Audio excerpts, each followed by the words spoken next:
இப்போது புதிய அறிமுகம் அச்சி ஹோட்டல் சாம்பார் 50 கிராம் ரூபாய் 20 மட்டுமே. அனைவருக்கும் இதயத்தின் பொங்கல் நல்வாழ்த்துக்கள். பொங்கலோ பொங்கல்.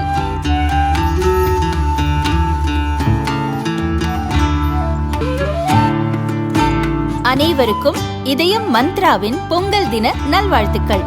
பொங்கலோ பொங்கல். 2 ஸ்பூன் போதும்.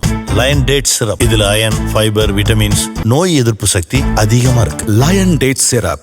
விசிகாவை தங்கள் கூட்டணிக்குள் கொண்டுவர அதிமுக, தாவேகா போன்ற கட்சிகள் முயன்றன.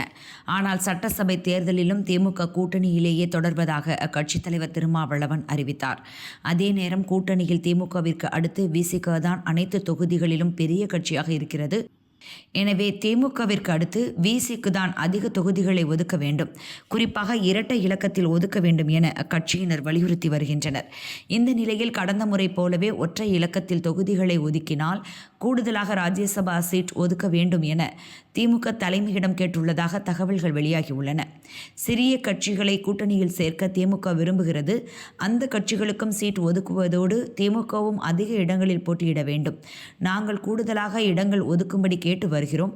ஒருவேளை இரட்டை இலக்கத்தில் தொகுதிகள் ஒதுக்காவிட்டால் ஒரு ராஜ்யசபா எம்பி பதவி வழங்குமாறு கோரிக்கை வைத்துள்ளோம் என விசிக தரப்பில் தெரிவித்தனர்.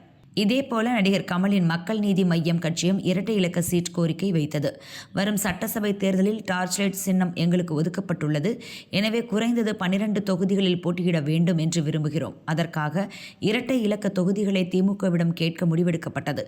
ஆனால் மக்கள் நீதி மய்யத்துக்கு திமுக கூட்டணியில் ஒற்றை இலக்கத்தில் தொகுதிகளை ஒதுக்க அறிவாலயம் முடிவு செய்துள்ளது. உதயசூரியன் சின்னத்தில் போட்டியிட வைத்து வெற்றி பெறச் செய்வோம் என கமலிடம் அமைச்சர் சேகர் பாபு பேசியுள்ளார்.